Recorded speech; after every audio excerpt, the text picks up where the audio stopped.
Does it share my screen? Yeah, seems like it. All right. Good afternoon, everyone. And welcome to the April meeting, of the Clean Energy Research Group talks. We have today a guest speaker that is going to talk about district energy utilities. Niels Vilstrup is an expert in district energy and low carbon solutions.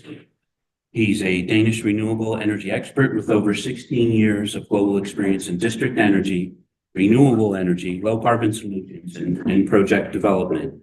He's the founder and president of Green Tech NA Consulting, specializing in advanced renewable energy production, low carbon district energy systems, and sector coupling across North America and Europe.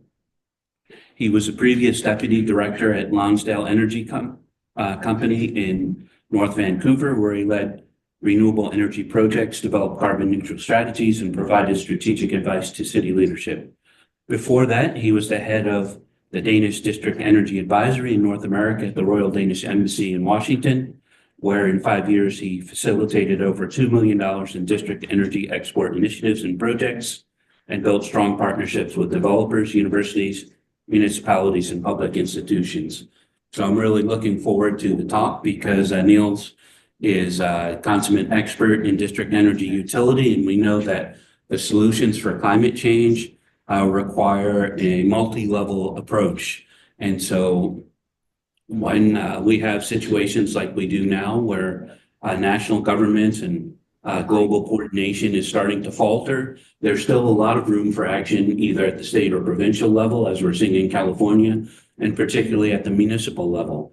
And Vancouver has been a hotbed for experimentation, although we are still quite far behind many European districts. So I'm really looking forward to what Niels has to say because he bridges both worlds, both the EU and more recent Canadian experience. And we also know that Vancouver has prided itself on being or becoming the greenest city in the world. And I'm not sure how far along we are in that. But looking forward to hearing what Niels has to say about that as well. Do you mind just getting the door? Thanks. Go ahead, Niels. Thank you very much. And it's a pleasure to be here. It's a pleasure to be involved in this clean energy research group. So yeah, I'm excited about this opportunity. I'm just curious if everyone can hear me and see the presentation and so on. Is that going well? Yeah, it just, good. Okay. It was just before. Yeah, thanks very much, Andy, for that background. An introduction. So I will actually skip that one in my presentation. You did a good job on that. Today I'm here to speak about how low carbon district energy actually is the pioneering way for sustainable future and decarbonization. So my agenda here for today is that I have first a couple of slides of introduction just to what is this low carbon district energy. I'll try not to make this technical despite I have a mechanical engineering background. I have 3 slides on the multifaceted benefits of low carbon district energy. I have 3 slides of roles and of policy and technology advancement for this segment. I have 4 slides on some case studies. Then I have 2 slides on lessons learned and recommendations, and then I will end up with some action to call and ways forward for low carbon district energy in Canada. So what is, let me see, so what is low carbon district energy? That is a very broad term, and it's used actually different depending on in which region of the world you are. Low carbon district energy in a North American context is very much when you compare it with steam, which is where like 70–80% of the systems here in North America is still steam based. So when you convert that to hot water and for the cooling chilled water, that's where the low carbon comes in compared to steam, because steam actually is a very heavy, very fuel intensive waste of district heating. So it's basically a utility, as you would see BC Hydro and Fortis and so on, even your internet bill. You have a kind of a production facility, which can be many things nowadays. Combined heat and power is the most obvious, the most energy efficient.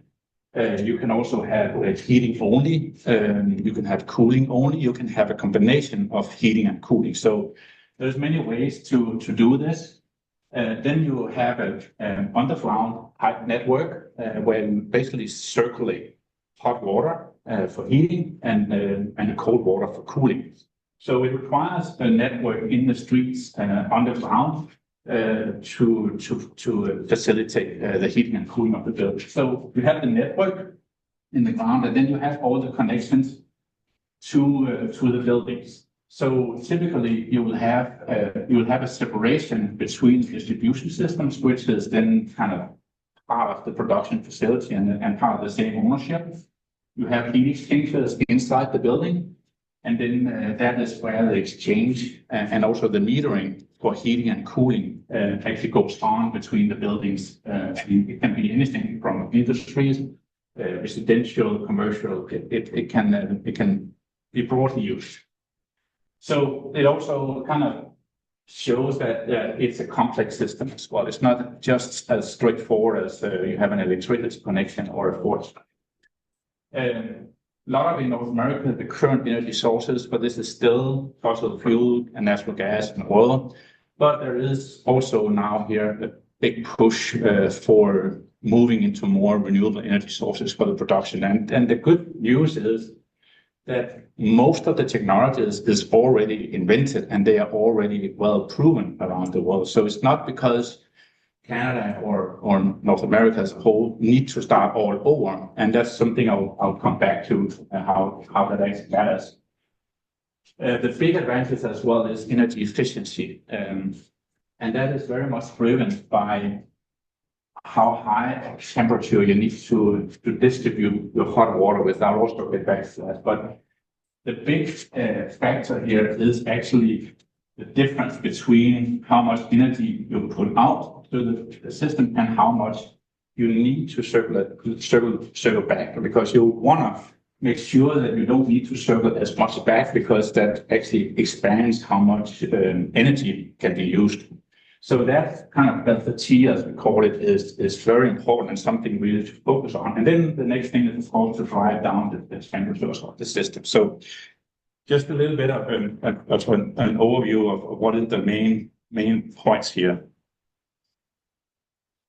And this one can be a little bit, the picture can be a little bit confusing, but it's still, I believe, a very good graphics to kind of explain the evolution of district energy and how it has evolved. We are generally talking about different generations of district energy, and that basically refers to. They're asking for you to switch to presentation mode. Ooh, okay. Sorry to interrupt. You might have to do like a presenter. Like this. Maybe this side. Okay. Okay. Good. Thank you. Well, good. So the generation basically refers to how the technology has basically evolved over time. So it started out, the first generation is steam-based systems and even high-pressure steam-based. And that was something that was used when industries and buildings was old. They were not very efficient, well insulated, so they needed a lot of energy to heat and cool. But then as the technology is involved, as people get learn about the systems and so on, you go down, and basically what this graph shows is that here you kind of have the temperatures, which was the one I referred to for the delta T. They go down over time in the different generations. So that's how they have the generations kind of is grouped depending on the temperatures, the supply temperatures here. And with that, the energy efficiency of the system goes up actually significantly. So that is a very important kind of understanding on how you can develop your system when you first have one in place.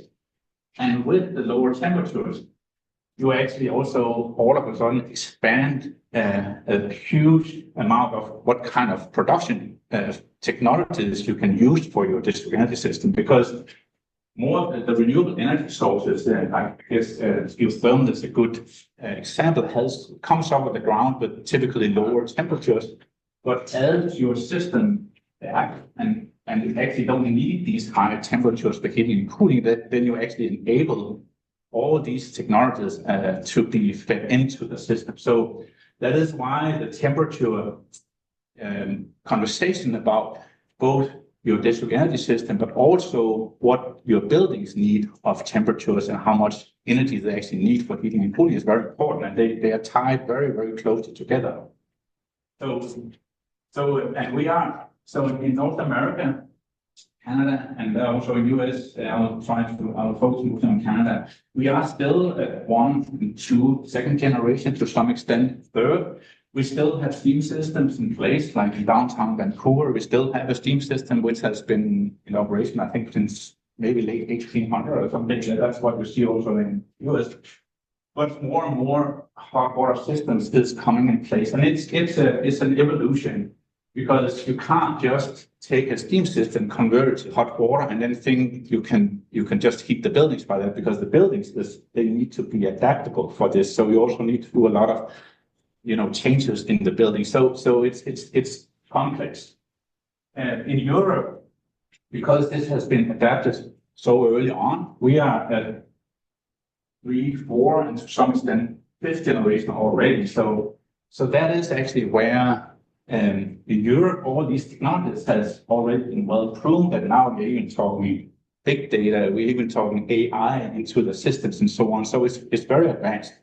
And there is no one who would think that if you just plug and play what has been going on in Europe and just take it here and then that everyone is fine. You can't just jump from like first generation to fourth generation. You still need to have these developments kind of stepwise.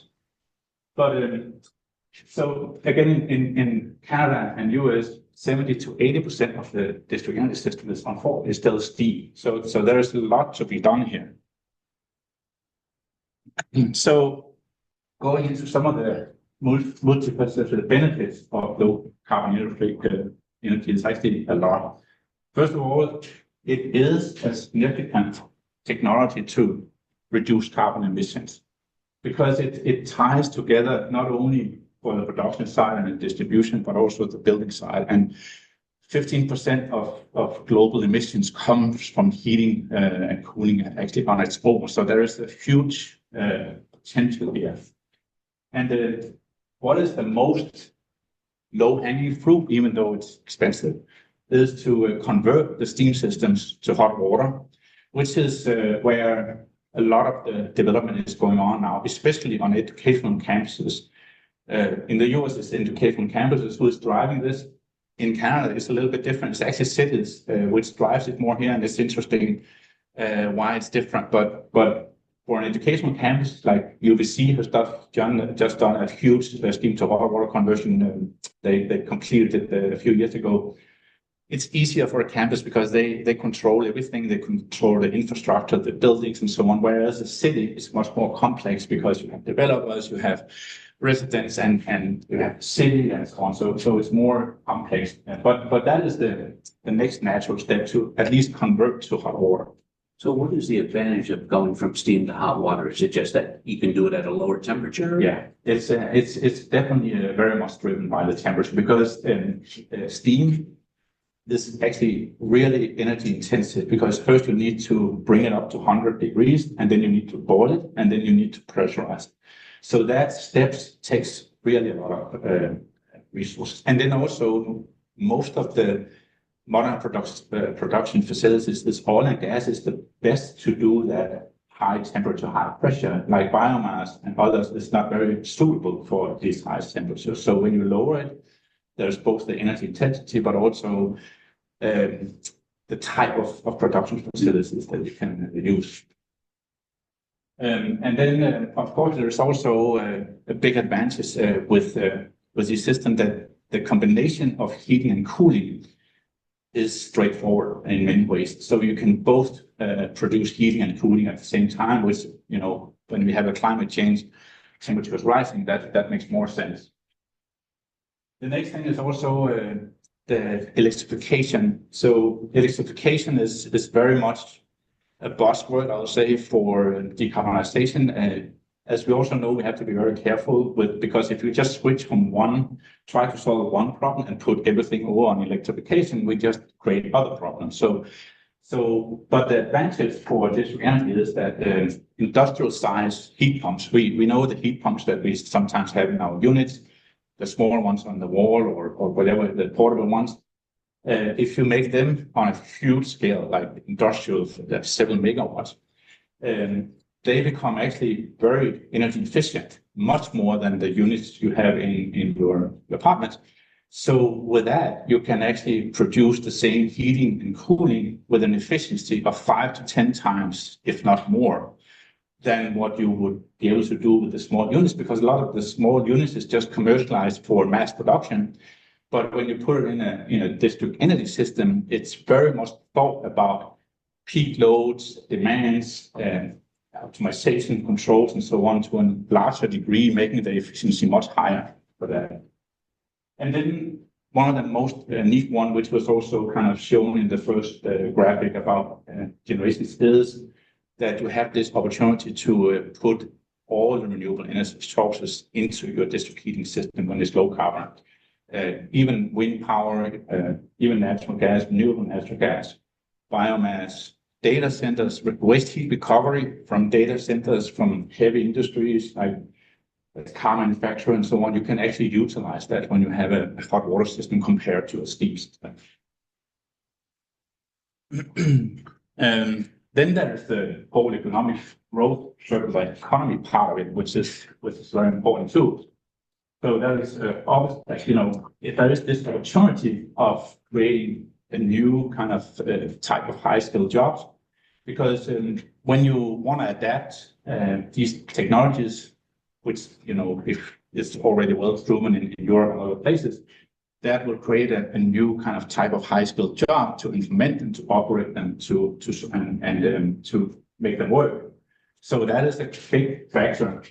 The circular economy part of it is also important, because when you have these renewable energy, if say waste to energy or biomass, a lot of it is sourced local. So in that way, it actually supports the circular economy, because just even waste can be burned and can be very well produced heating and also cooling. So you more also keep what you have, and then that really stimulates the local economy. It also creates some case energy affordability and equality, because it's, for instance, if you have both the district heating and district cooling system, cooling becomes much more available for the general public when you have a district cooling system than if you are living in a penthouse where you have enough electricity to have the cooling, or just in a more area where it doesn't really matter that you spend a lot of energy, for instance, of local cooling units and so on. So it does also create this affordability, energy equality, or it support that very much. And then, I touched on electrification already. And then again, there is actually also additional revenue streams, because waste heat from a data center, for instance, for an example, is just mostly blown out in the air. But we worked in Lonsdale Energy with a local data center, Global Relay, and they actually, when we approached them and said, "Can we use your waste heat to produce heating?" They all of a sudden they got dollar signs in the eye and said, "Well, okay, how much will you pay for that?" So they really want to get rid of it, but all of a sudden there wasn't revenue scheme. So that is, and also for waste, if you use that for waste to energy, that creates another revenue stream as well. So there is many opportunities here and many actors that can benefit from this. Resiliency and adaptability is also important here. For the city as a whole, if they want to really go into decarbonization and so on, that is where district energy with underground pipes can make a big difference. If there is any questions, by the way, you're welcome to ask them. Just go ahead. We can just do them at the end. Okay, we can do them. Okay. Yeah. So, and I think most importantly as well here is the fuel flexibility, because if you only rely on electricity or natural gas, and all of a sudden the natural gas network doesn't work, or the gas prices go up, like we saw in Europe with the invasion of Ukraine. The gas prices skyrocketed to levels you haven't seen, and even also the electricity. And it was so obvious to see the district energy utilities that had this fuel mix, they didn't see these significant increases in prices, whereas the other one that was only dependent on one or two fuel sources really was stuck in this. So that fuel flexibility is very important to also make the affordability of that system. Managing peak demand is also an important factor here. And just one example is that if you have a power cut in an area, just like say a few hours, you will actually not really feel it on the heating system or in your heating, because there is the buffer in itself in a big distribution system with a lot of water in it. So that's another way to create some resiliency and the reliability on it. Even though that, for instance, if natural gas or electricity goes out, of course your plants might die and so on, but still that amount of heat and storage that's already in the pipe actually creates that most people wouldn't even see it on the heat food side. And then again, the adaptability to climate change. We feel it here. The temperatures goes up in the summer. The need for cooling is more and more on everyone's lips. It's very much on the city's lips. And this is where low carbon district energy as well has a significant benefit, because you typically, and without big advancement, can produce both heating and cooling with a lot of the new technologies and also the storage part. So let me see how I'm at my time here. So roles of policy and technology advancement. Policy and legislations and so on is playing a big part here to make things happen. I brought back this picture here in the beginning because policy making around district energy is actually also very complex, because there is so many stakeholders around the district energy system. You know, you have a utility like EC Hydro, the Crown Corporation. It produces electricity in one place, it goes to an end use, and that's it, and then you pay for it. But here you have a kind of a system that closed loops and so on. And where the regulation is really important is, you know, because we have so many stakeholders. There is the production. Who is owning that? Who is financing that? Where does the money come from? It's expensive to do, right? The pipe network, who is owning that? Who's paying for that, right? Because it all goes into the same system, and also for the rates you need to charge. Then you have the building developers. They want to build their buildings and skyrises as cheap as possible. So if they feel that they need to upgrade maybe or change their designs to be adaptable to district heating, they typically maybe don't want to do that, because also the in-unit system, because they're mass produced, is at least up the front cost is more cheaper. But for the consumer and residents, it's become more expensive, but they don't really care about that. They just want to get out of their buildings. So for the developer. So that's another stakeholder that maybe pulls in the other direction. The residents as well is sometimes left with a choice. You know, why is it more beneficial for me to connect to a big district heating system when I can just hook up to electricity and so on? So that understanding about the residents and why they should think it's a good idea is another thing. And then you have the whole industries as well. So it's a very complex problem to develop, especially on a community. If you have again a campus university, they can just go for it, because the students don't really care so much about it. But well, actually, it's not true, because with an increased focus on climate changes and so on, actually a lot of students does really care about what does their campus or university actually do on the green agenda. So in US particularly, it has become such a competitive factor for attracting students. So that is the main driver actually in US for these advanced technologies, because that's the only way they can survive to get the students that they will want. So and just from why did it then start and develop so early in Scandinavia and Europe? So for Denmark particularly, the oil prices was the big wake-up call back in the 1972-73, where again, oil prices and gas prices just skyrocketed. So that was a wake-up call, and we at that time had a very visionary government that was listening to the industry and also to the experts from consultancy companies and so on. And a lot of they pointed to the power plants where they produce electricity, because there is a tremendous amount of waste heat available, because you need to cool your boilers, you need to cool your turbine and so on. So, and by using that waste heat, you could bump up efficiency from a power plant industrial size from 45 to 80, 90%. Sometimes the record is now 92 for some of these combined heat power plants.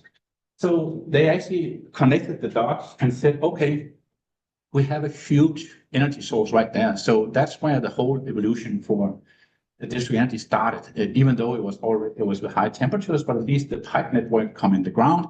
And that's where you could start to then go down and lower the temperature and so on. So, and I will go back to that a little bit as well. But the regulation and incentives and financial support for that was crucial. And that was something that the government realized very early on, that the needed. It cost, of course, money, especially when you want to put a completely new pipe network is largely expensive. So the upfront cost is high, and that's what sometimes, or mostly in North America, actually stops a lot of the developments, because again, who's going to pay for that? Who's going to own it and operate it and so on? So tax and municipal fund was crucial, and then it also, I think the tax purpose or conversation is sometimes difficult, because here tax is just the worst enemy. You just want to avoid as much tax as possible. But actually, if you think about it, that it pays for a lot of these developments as well, it's a good idea, but it always depends on how you present it, right? But I think in Europe and in particular in Scandinavia, it's been such a big part, an integral part of our society, that we pay a lot of tax. There's a lot of tax on fuel, gasoline, and so on. So it's just become the new normal. But of course, we also feel, because there is a high level of trust in the government, there's a high level of democracy, a lot of this money comes back to us. So we feel that we actually get something from our money, where you sometimes here can feel, what do I actually get for this money? You know, you still have bumpy roads, you still have bridges that need to be upgraded, and so on. So it also depends on how the society understands this. And of course, district energy, because you connect so many people, is very much depending on the same understanding for different people. And then again, back then there was a very I'll come back to that, but the ownership structure, as I talked about, clear definition of roles, who do what, who owns what, how do we define the rates, is very important. And then again, in Denmark, we don't have gas and oil in the ground. We actually don't have any minerals. So we have been forced to also think differently. We can't just sell more of certain minerals and then we are good.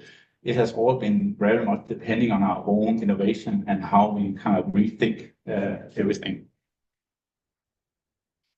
And then rural policy is also very much, of course, collaboration between institutions, but also internationally. And that is maybe also where the setup of the governance in Europe, and especially in Scandinavia, has always been open for that kind of collaboration and not trying to sit too much and look at your own borders, because that has been a very important factor, that this collaboration, and also how you create standards, the relations, so on. What is DEDH? What was that? DEDH, what is it? Yeah, so this Danish Board of District Heating. So it's a Danish industry organization which is exclusively focusing on district heating and district cooling. So they have also been a big part of research and also working with government, and also been actually the other arm is export promotion.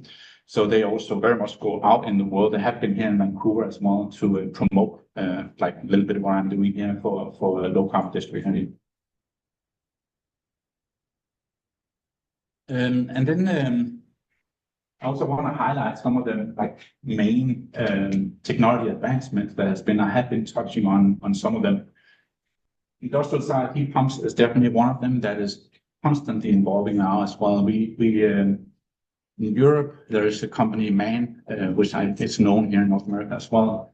They now make 50 megawatt heat pumps in one unit, which is significant. It's like Lone Energy in North Vancouver, the whole system is 35. So it's in one heat pump, you're almost double that. Thermal storage is something that has evolved a lot.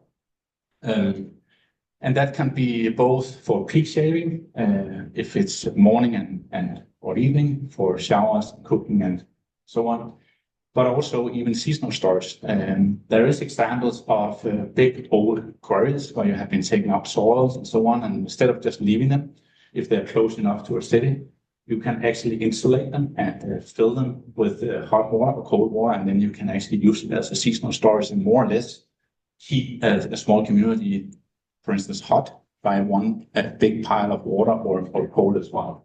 So there is a big involvement going on there. Energy exchange is increasingly something you see coming in Canada. And then you also have the deep water geothermal technologies where you go sometimes 2-3 kilometers down in the ground to get sufficient hot water that you can actually pump directly to the system. And then the waste heat recovery part of it, which ties to heat pumps, is probably the most important because there is so much waste out there. Your sewer system, when you go and take, dump waste, and there's actually a lot of heat in that.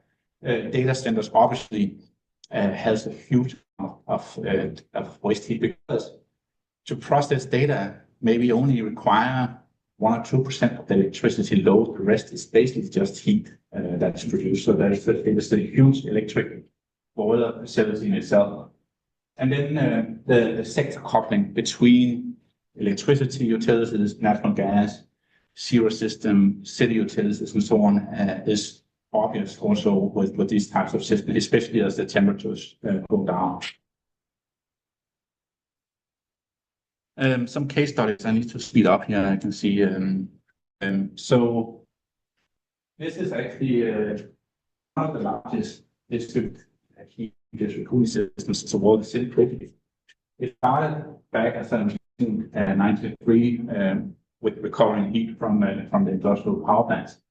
But a big crucial change was in 1979, where the government approved what's called Heat Supply Act. And that is an act based on a national heat mapping. And heat mapping or heat atlas is actually where you map out where is all your available heat sources, what is your demand, and try to tie them together. So that was fundamental, and it made regulations about 250 kilowatt and also combining it out to 225 megawatts. And part of that was also ownership structure was kind of part of this act. And the non-profit ownership structure was very much encouraged in this act. And that actually was a very fundamental thing for a lot of the developments that has been going on. And now 75% of the district heating systems is actually co-op. So it's the residents that actually owns the system as well. And that has created a lot of benefits. At this point now, 100% of Copenhagen residents is connected to district heating. And that has been a very strategic target for the city to get to that number to meet their target of becoming the first carbon neutral capital in the world by 2025. I actually don't know how they're doing on that. I do know that the district energy side was important, but what has been a big challenge for the Copenhagen to meet this target has been the building side, because there's so many old buildings back into the 1700s and so on that is requiring a significant amount of investment, but also some technologies on the building side which still needs improvement. So that has been a big factor for them to be challenged to meet this carbon neutrality target. But overall, 60% 67% of all Danish households is connected to district heating. So for Danes, we don't even think about where the heating comes from. We just turn up the valve and then pay the bill that's coming in, and that's it. But with the crisis that happened when Ukraine was invaded, and also now later on when you have all these geopolitical issues and challenges, district heating as well has become very much on all the Danish people's minds. So now you can kind of see that the connectivity rate is going up again because people, they see the benefit of being independent from other countries and nations for heat cooling powers. And then later on, cooling became the next focus area, and there was made a similar kind of cooling act or mapping back in 2017, which I think to everyone, even on a national level in Denmark, was surprised how much cooling there was a load and need, because we are kind of high north, so you wouldn't think that cooling was a big deal. But actually, for industries and cities, there was a big demand there. So that grew a kind of a new era for district energy. Outcomes, carbon emissions just from the heating sector. From 1980 to 2022, emissions was reduced by 60% for this effort. And this is an interesting graph because this shows how the connectivity, the amount of dwellings that has been connected, and also the fossil fuel, how that has been going down. And that's from the very early stage, from the high temperature district energy system to the lowering the temperature and so on. And it just really shows the advantages and the benefits for this connectivity.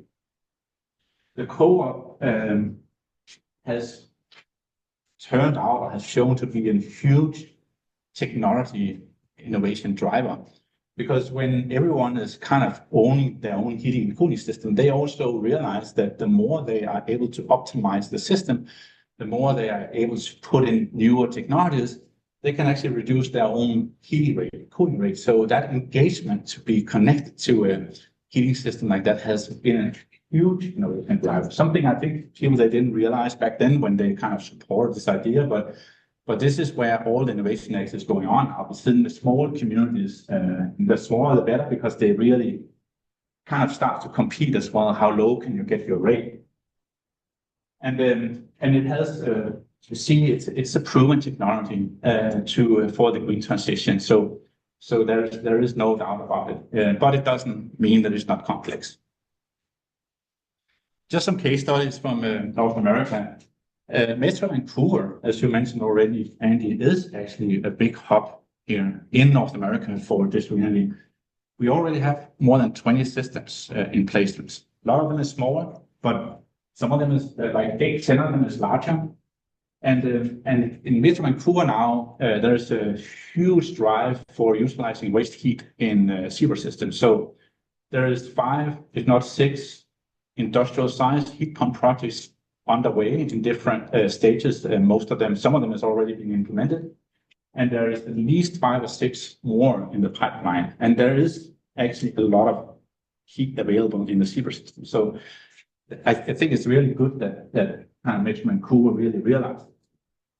Metro Vancouver also, which is very important, and this is the first time in North America this is happening, is going into a transmission line setup. So they are actually building a huge transmission line from the waste incineration plant in Burnaby.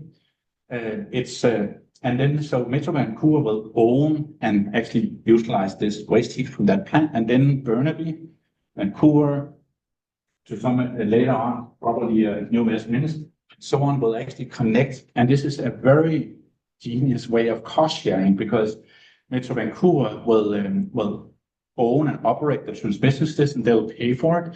And that is already there, half of the cost for Burnaby, for instance, to implement district energy, because what they only need is to have a huge heat exchanger that exchanges the heat from Metro Vancouver transmission line to their own city system. So this is a really good setup. And this is exactly the way the model and also the system from Denmark was developed. So it's all built up of transmission lines from the big power plants, and then it branches off to the city. So it's very interesting. And it also seems like Metro Vancouver now has seen the light in district energy to an extent that they are focusing on what other cities can we do this with, because they think they now realize that this is an important piece of becoming carbon neutral. Canada has a lot of projects. CD project in Ottawa is one that is very much a signature project. It utilizes waste heat from a nearby paper mill, and it's a set zero carbon development from the beginning. So that is kind of one of state of one of its kind. It's also neat in the way it's on both sides of the Ottawa River, so they had to deal with two provinces, Quebec and Ottawa. So that created some dynamics there. But it has proven, and this is the CB project is one of the only one who is certified to what is called One Globe concept, which is actually a holistic view, not only for energy, but for everything about carbon neutrality. US district heating of St. Paul, I'm taking that up because that is actually one of the only co-op-owned district heating systems, at least in the US, and it was established already back in 1980, very much leaning on Chinese models. And then it's just kind of stuck there. So even though it has shown it was a good idea, it never really expanded from there. And there's many good reasons for that, but it's still a very good showcase. So challenges and barriers. Lack of awareness on a political level is definitely a big one. I feel it's coming more and more in Canada. It's coming faster on a higher level political in Canada than in the US. So that's good news, but there's still a lot to be done on just making that awareness among the political people and lawmakers. Regulatory gaps is a big part of it as well. As I said, it's complex when you have a municipality, you know, of the ownership structure, who is doing what, and so on. So that gap has to be focused on. Resource constraint is another one in the cities.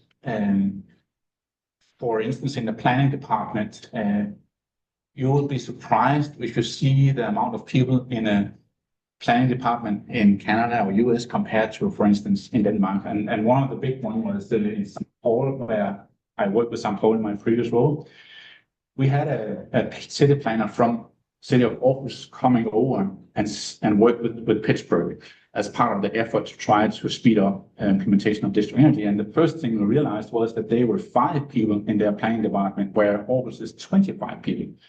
So how do you deal with that? Who is going to take that ownership of having this complex system? So that is another big barrier. And then there is, unfortunately, a big industry opposition, misinformation about this. Especially some of the bigger utilities, BC Hydro, Fortis, and so on, they, even though they could see it as an advantage for them as well, it's often seen as a competitor, and there is a lot of, unfortunately, resistance from these industry leaders. So that is something that is a barrier here as well. And then a big other barrier is the return of investment, because there's a big upfront cost for these systems. So the return of investment in North America here in Canada is often 5, maybe 6 years, which is not something you can argue to build a district energy system with such a big upfront cost. So there has to be also a different understanding about when do we need to get our money back for this? That because it costs money to do these efforts to reduce carbon emissions. But a return of investment point of view is very important. So that's why part of the legislations as well in Denmark was a very long-term horizon and government funding, loans with low interest loans, and so on, which helped for this implementation.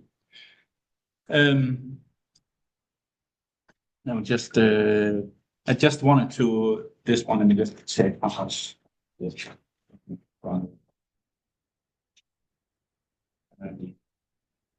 That's good.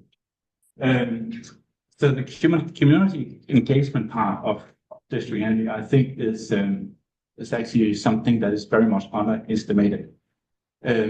because it has been the main driver for a lot of the innovation and driving down temperatures in the system and so on. And the reason I'm highlighting here is something called heat in Boston.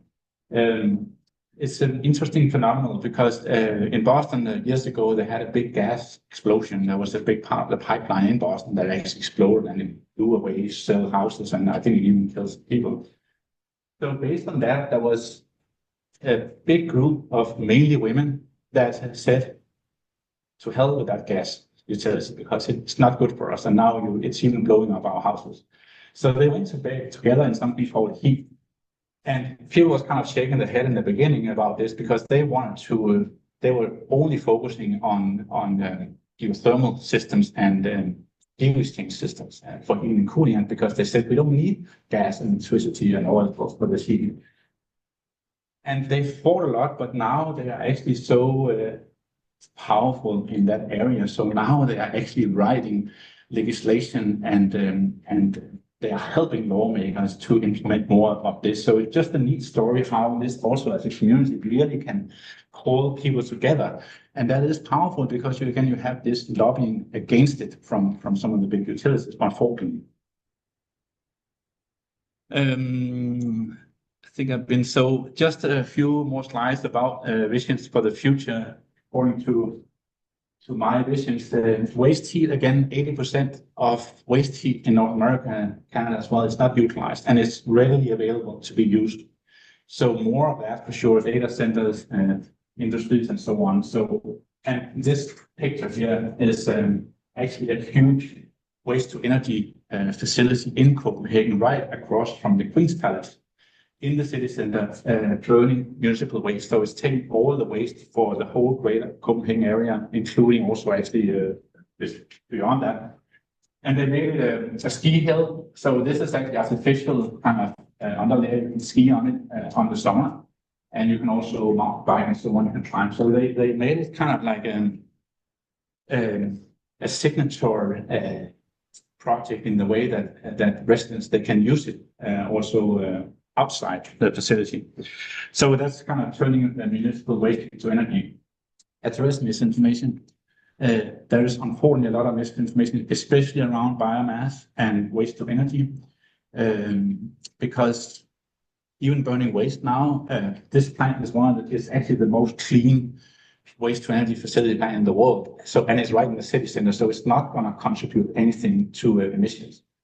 So, and this is something that has been very much talked against biomass and waste to energy. More skilled labor, focused on advancing people to be able to work with these specific. Long-term government funding is very important as well. Incentives, tax incentives, and even also grants, which is more so available in Canada than US, but definitely more could be needed. And then, the counter industry and lobbying. And this is the last slide here.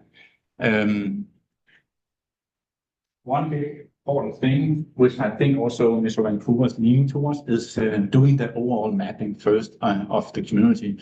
What is the available heat sources in our community? What is the demand? And tie those together, because that is fundamental to be able to. It doesn't always make sense to have distributed energy, but where it does, that's important too. So accelerate the development of those heat mapping is important. Flexible policy and long-term visions again.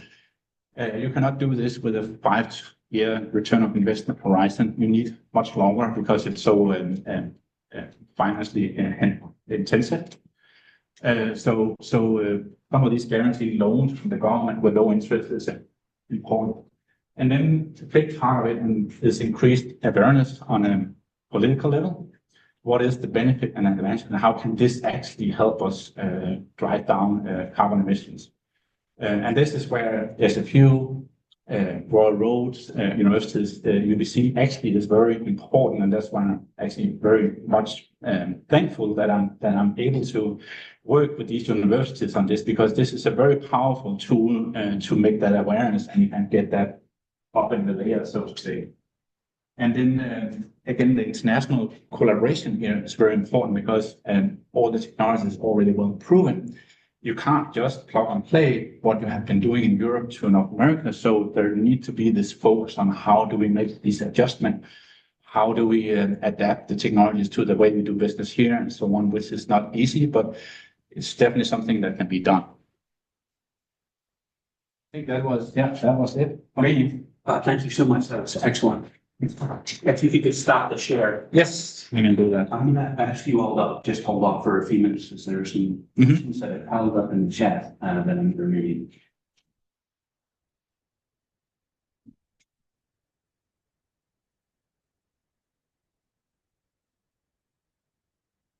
What would a typical energy bill look like in Denmark? Yeah. So is that like a year or what are we talking about? Does it say it's like it's not specified. Oh, okay. So it was like for a month. Heating bill, if you have a good, I would say, working low carbon system, would be, I'll have to translate, but to Canadian dollars, but around $1,200 a year for the heating and cooling. So I believe that is a low number compared to if you, depending on, of course, if your house you live in is a very old house, is a newer house. So that is a big part, but it's around that area. Another question is, are there specific legislative frameworks or policies that encourage or facilitate the co-op ownership model? That was very much part of, it was very much encouraged in the Danish Heating Act back in the 1979. There is not anything here, but actually I am working with Royal Roads for a specific research project about scanning all the lessons learned in Denmark, actually 6 countries around the world, which will go into a report about how can there be more of this in Canada, actually. And it's not only, that is not only district heating, that is every energy production, is electricity and so on. So yeah, no, not yet, but we're working on it. Okay, so those are good questions. There's one last one here, which is that just a question about when Surrey built its Welly district energy. They think it's 2017. They're just asking, do you so they started the process, I guess, but it's just they're finishing up the detailed design now, and the implementation of the transmission line is just about to actually be going out in a bit now. They're just waiting for some of the final funding. The waste incineration plant has been there since, I believe, the 80s or 90s. It's a very old plant, but mostly the waste heat has been dumped into a Fraser River, basically, for so many. That was in Burnaby, yeah, right? Yeah, Burnaby, yeah. Okay. Yeah. Questions from the room? Yeah. Go ahead, Alison. I'm sorry, it might be a stupid question for No stupid questions. well-educated person, but here's mine. I was wondering what it means to move from steam-based system to a hot water system in terms of delivery system, the pipelines. Does that mean that the existing piping needs to be redone completely? If so, is it are the existing pipes acceptable? Do they need additional insulation, maybe anti-corrosion or something of the sort? Some kind of treatment? Is any of it happening? And also another question is, one production facility, how many households can that sort of cover? How many production facilities does one need, say, in a larger city or in a smaller town? Sure. Is there a difference? What is that? No, it's actually very good questions. Yeah.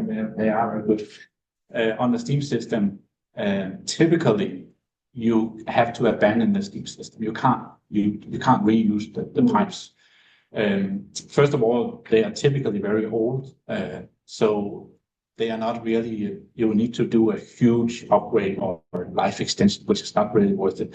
Also, the steam just require much different dimensions because you are dealing with the gas, basically, right? So the dimension of the system is completely different from what you need from hot water. So typically, no, you would have to shut that down, basically, and So take it out. Goes to the long-term payoff. Yeah. And then to the next question about households. So I didn't actually. I had a picture of a Facebook data center in Denmark.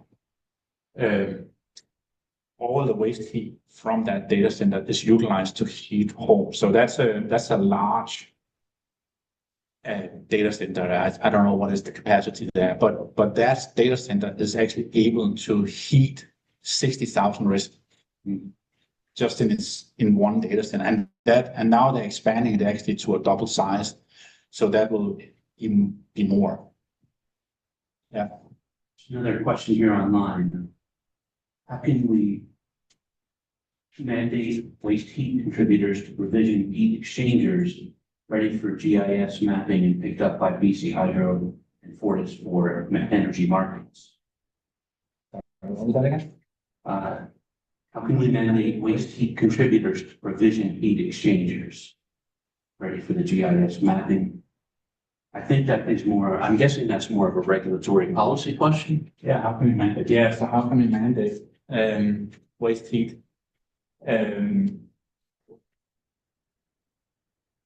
If I understand the question correctly, so for BC Hydro to pick up waste heat, for instance, that will typically be through a large-scale industrial heat pump. But we are in this kind of situation where there's the understanding from some of these big utilities is that it's more like a competing add-on when you have the district heat in its systems. But the mandate could also be that you actually need to cooperate. There is actually a benefit as well for BC Hydro in these systems. So one big thing is that when you connect a big large-scale heat pump, which has maybe an efficiency of 5 to 10, depending on the system, you can produce much more heat from the same electricity with an industrial heat pump to heating than if you just hooked up the electricity directly to the houses, which is basically just one-to-one. So in that kind of, if you connect that way, and if you are able to mandate it, you also will discover significant savings from BC Hydro, because now they can produce heating on an efficiency 5 to 10 times higher than if it's just directly. So they actually save a lot of investment on their electric grid if they kind of understand that this animal of this energy is a huge advantage for them. So I guess that kind of mandate, I think the understanding of the BC Hydro, how they connect, why is this a good idea, and so on. I guess, and this is a little bit, answering the question. If I'm guessing right, I think part of the question is if you already have all these individual existing heating systems and you want to convert that into a DES, has it become very tricky or challenging to get everyone to agree to that? Yeah, and I agree with that. And especially like in the Metro Vancouver, where we have 21 cities, which is very close to each other, they might have their own systems as well. They don't maybe really want to connect, or they don't have the same. So that's all right. That's where Metro Vancouver comes in, and it's important here to mandate it from more like an umbrella point of view to suggest support that even cities, North Vancouver, it could be West Vancouver. West Vancouver don't have a district energy system. It could be the district which don't have a system. They could easily connect, but that also has to be, of course, mandated, because there is a little bit of a tendency that the cities, they just sit a little bit around themselves and try to invent the deep plate. But the big advantage is when you can actually scale them and actually connect them, which is easy to do. But of course, it has to be agreed between. But right now, the projects in Vancouver, if I understand correctly, are for new developments. What was that one? The ones like Falls Creek, yeah, it's for new development, so it's much easier with a That's new correct. development. That's correct. I hope that answers the question. Yeah. I think there is a response from Allison here. BC Hydro executives take the perspective that throughout the province, the impact that DES has on infrastructure savings is negligible. They don't take a local approach, especially as they sell electricity to the US for profit. So overbuilding isn't the problem. How do you begin to change that mindset? So I think it's more about that, trying to get BC Hydro. Yeah, that speaks a little bit about, but it's correct. And unfortunately, so I guess it's a little bit, again, like BC Hydro it's also a very large organization. So some size of BC Hydro gets it, some size don't, depending on where they sit, and then maybe also on an executive level, some do, some don't. So there's still a lot of confusion, I think, around it. And actually, there has just recently been a lawsuit by BC Hydro and Fortis. They went together against municipal-owned district heating system because they felt there was a lawsuit about it was unfair that this municipal-owned system was not regulated directly by UCBC as they are. And the regulation by UCBC is heavy. There's a lot of requirements. So they just felt it was too easy for these municipal systems to govern, basically. And they actually did win it. But there has now been a pushback to appeal that. So still everyone is trying to figure out where is our space in this. And that's where a lot of this education comes in, and a lot of the research projects that we are trying to work on. And to add to that level of complexity is the fact that we have impending legislation now or regulation about indigenous utilities. Yeah. There's another question here, which is how do life cycle costs of district energy compare to newer building scale technologies like heat pumps, especially in suburbs? Yeah, it's a good question. So, typically you will see that for newer buildings, and again, the more better building codes comes in, the less energy and the less load they need, which is good as well for a district energy system. So those actually ties together and increases the efficiency on both. And you can't really compare it to apples and oranges, not like always. But for the better performing systems, district heating is competitive with electricity, even sometimes a little bit less expensive. So that's another understanding. If you do it right, and if you do the long-term planning, and if municipalities is clever around how they're financing and put the rates and so on. It should be cheaper overall because you're not, then every house doesn't have to buy its own heat pump, basically, right? So you're kind of pooling resources. But then again, so from a developer point of view, then if you see it from a developer and out, there might be a different perspective, because when you connect to a district heating system, you need to have a little bit of a different in-building system maybe, but you also save the big boiler plant that you normally will have if you don't connect to it. So overall, it is a benefit as well. But again, there's also a lot of misinformation out there how expensive it is to connect to district energy actually. But overall, it is a benefit. There's the whole other thing as well of the indoor climate. Is much better typically with a district heating system. You have the hot water baseboard heaters, the way the heat, even floor heating now is coming in, which make it much more indoor comfort. Whereas if you have air handling units that blow out the air, which is noisy, and they don't work very well, they're not typically not very balanced. So from even that perspective, the indoor environment climate is much better with a hot water system as well. I would think, especially thinking beyond the heat, that the hot water boilers themselves are so expensive and so hard to maintain. There's another question here, which is many energy programs and policies have had a much slower uptake in Canada than in Europe. What are your thoughts about the best ways to advance these types of ownership models or create a stronger economic rationale? Yeah, it's I think a lot of the research projects that's going on, articles that's been writing, actually Andy and I is already working on an article together now on low carbon district energy. So to create that awareness and documents the facts around the benefits from the low carbon district energy, and you can even just look to Europe where it's already proven. So fact-based research and of course, systems that perform well and is successful is crucial.